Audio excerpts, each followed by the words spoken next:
رمضان آ گیا ہے، رمضان آ گیا ہے، بخشش کا ساتھ لے کے سامان آ گیا ہے، رمضان آ گیا ہے، رمضان آ گیا ہے۔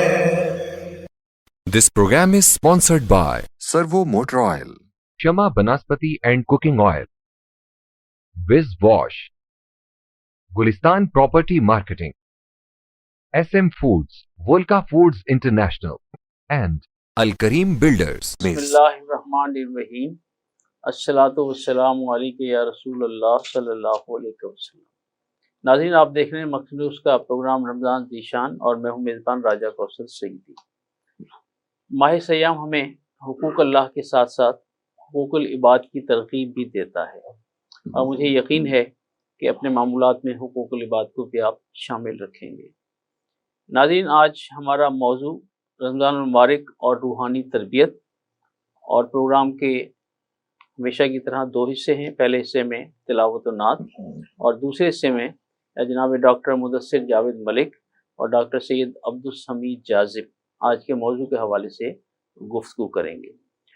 پہلے حصے میں استاد القرآن حضرت قاری عبدالغفار نقشبندی رحمۃ اللہ علیہ کے فرزند ارجمند، جو ان کی نمائندگی بہت سارے پروگراموں میں پورے پاکستان میں کر رہے ہیں، اللہ عز و جل انہیں صحت و تندرستی کے ساتھ دین و دنیا کی بے شمار نعمتیں عطا فرمائے۔ جناب صاحبزادہ قاری محمد سعید نقشبندی، آپ کو خوش آمدید کہتا ہوں کہ آپ ہمارے پروگرام میں تشریف لائیں۔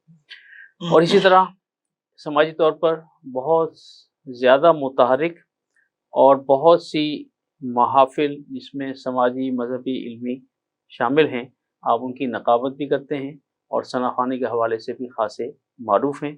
میری مراد ملک عمران یوسف، آپ کو بھی خوش آمدید کہتے ہیں کہ آپ ہمارے پروگرام میں تشریف لائے۔ جناب قاری محمد سعید نقشبندی تلاوت کلام پاک سے پروگرام کا آغاز فرمائیں۔ اعوذ باللہ من الشیطان الرجیم،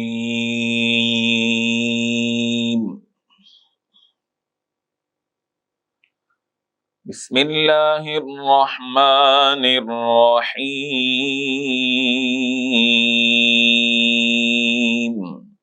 سبحان اللہ۔ والسماء بنيناها بأيد وإنا لموسعون۔ ماشاء اللہ، ماشاء اللہ۔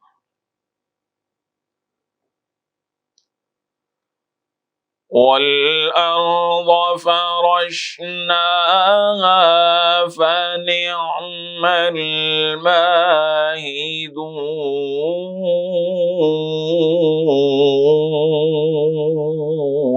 سبحان اللہ۔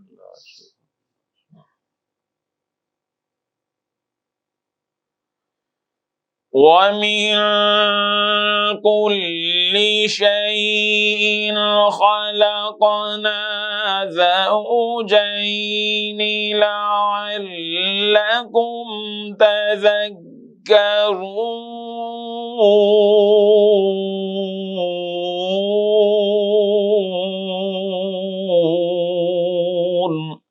ماشاء اللہ۔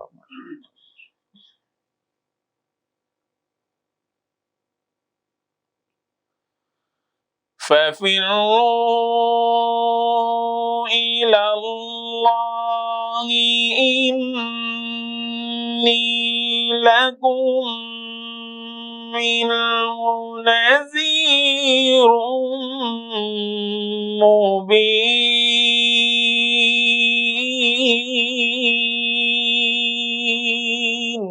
ماشاء اللہ، ماشاء اللہ۔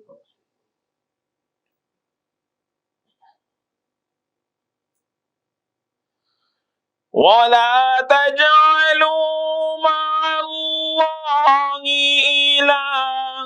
الآخر إني لكم منه نذير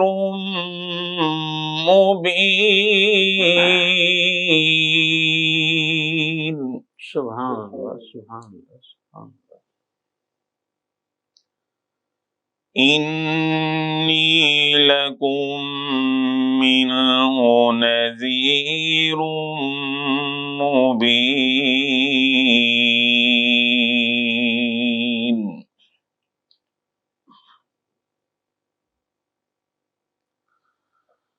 كذلك ما أتى الذين من قبلهم من رسول إلا قالوا ساحر أو مجنون.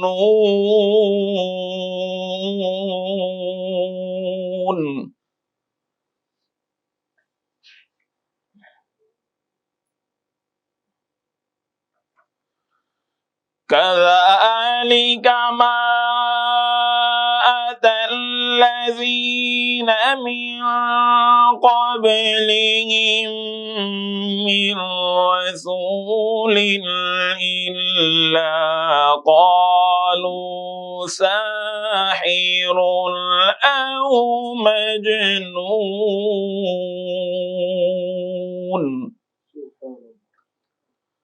أتواصوا به بل هم قوم طاغون.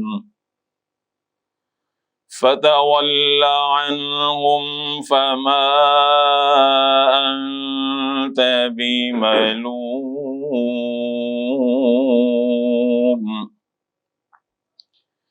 وذكر فإن الذكرى تنفع المؤمنين.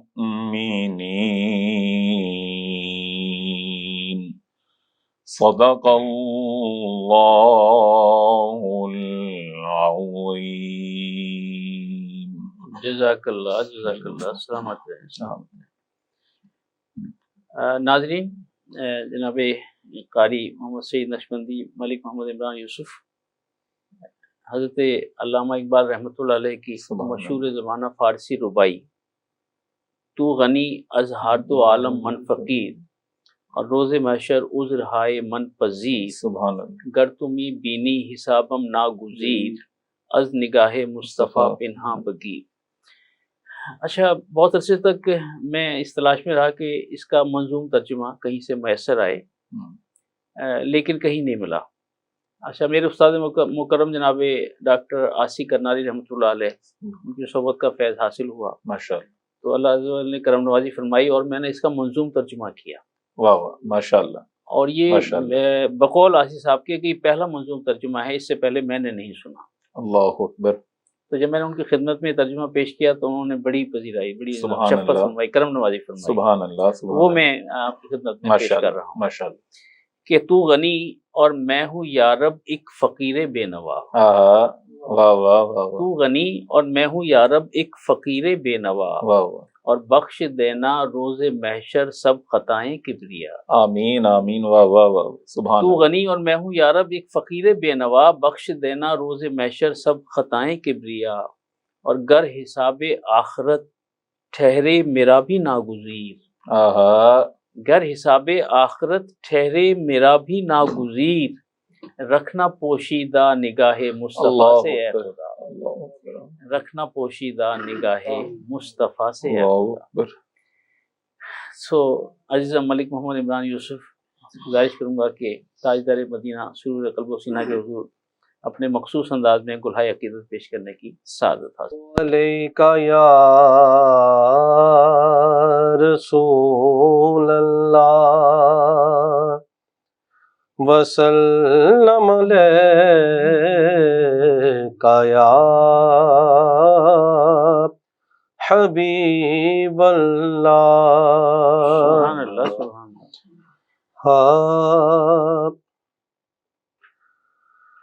حضور میری تو ساری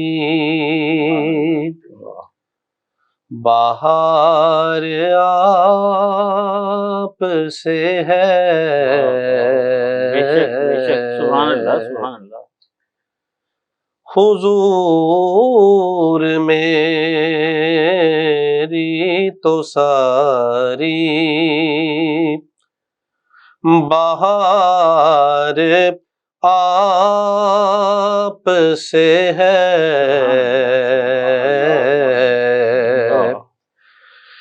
میں بے قرار تھا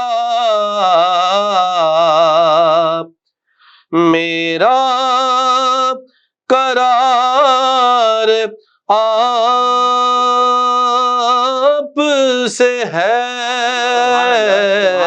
سبحان اللہ۔ حضور میری تو ساری بہار آپ سے ہے۔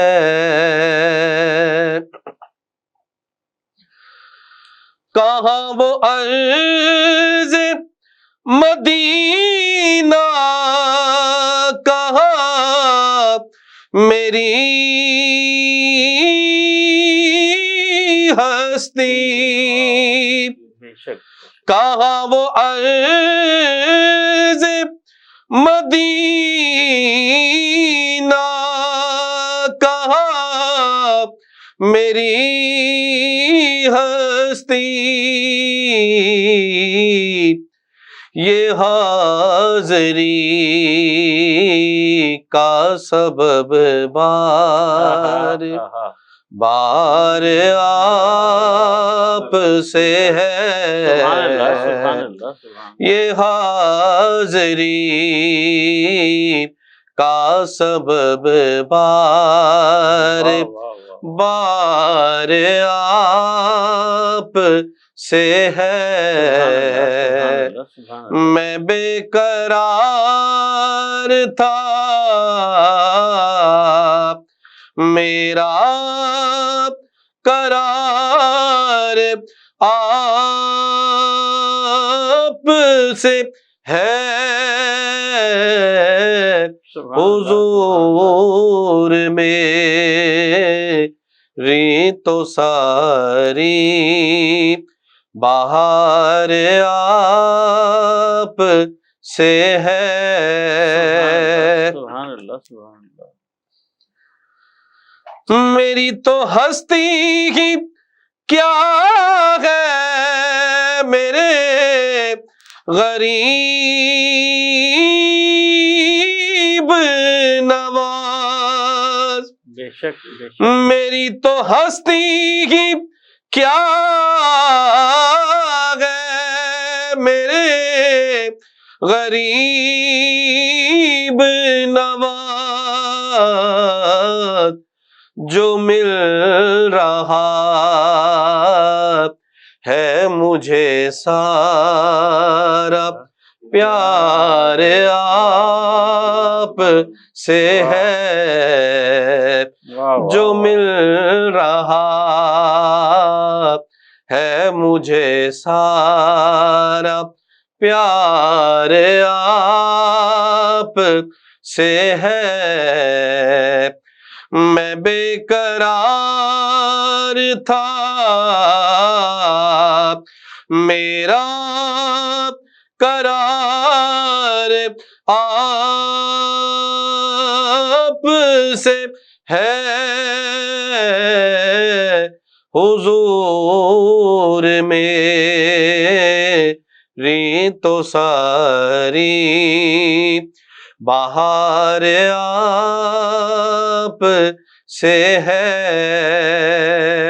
ماشاءاللہ ماشاءاللہ۔ گناہ گار ہوں آقا بڑی ندامت ہے،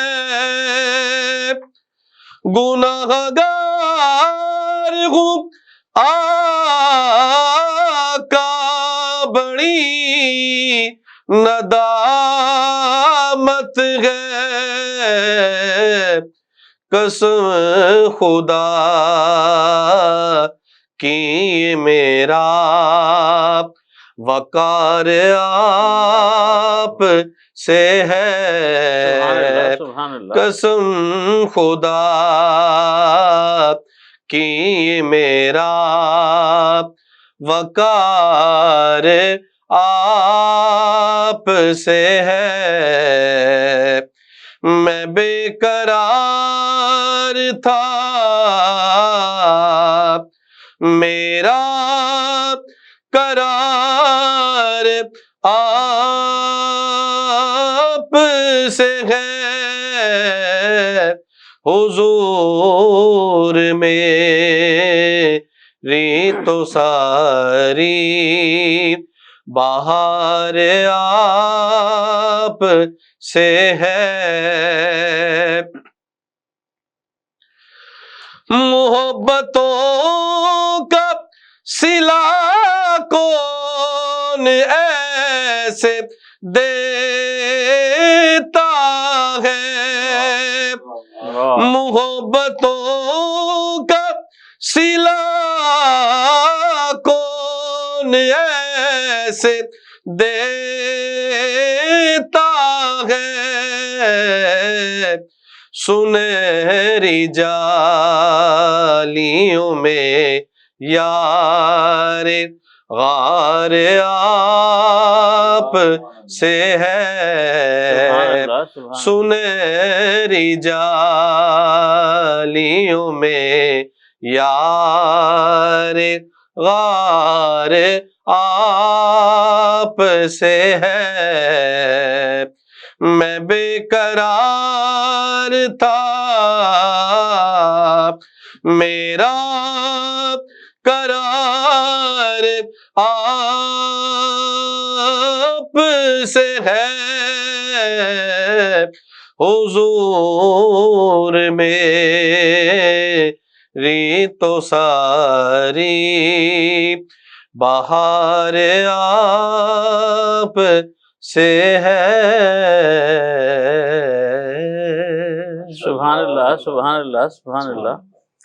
قاری سعید، ماشاءاللہ جو نعت انہوں نے پیش کی اس میں چند الفاظ یا اشعار ایسے تھے کہ وہ میری ایک نعت کے 2 اشعار میں چاہوں گا کہ اس پیش کروں گا کہ کرم جن پہ ہو وہ شہر درخشاں دیکھ لیتے ہیں، سبحان اللہ، کرم جن پہ ہو وہ شہر درخشاں دیکھ لیتے ہیں، اور کلی کے دیکھنے والے گلستان دیکھ لیتے ہیں، سبحان اللہ، سبحان اللہ، واہ واہ، کلی کے دیکھنے والے گلستان دیکھ لیتے ہیں، اور سنہری جالیوں کا منظر پر نور خود جا کر، سنہری جالیوں کا منظر پر نور خود جا کر، جنہیں توفیق ملتی ہے وہ انسان دیکھ لیتے ہیں، سبحان اللہ، سبحان اللہ، سبحان اللہ، سبحان اللہ۔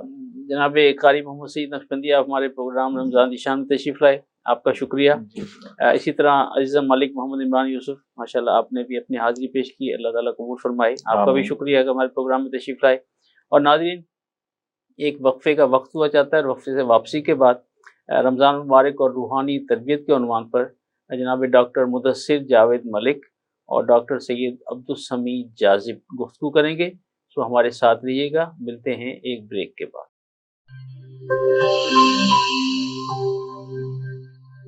This program is sponsored by Servo Motor Oil, Shama Banaspati and Cooking Oil, Wiz Wash, Gulistan Property Marketing, SM Foods, Volca Foods International, and Al Kareem Builders.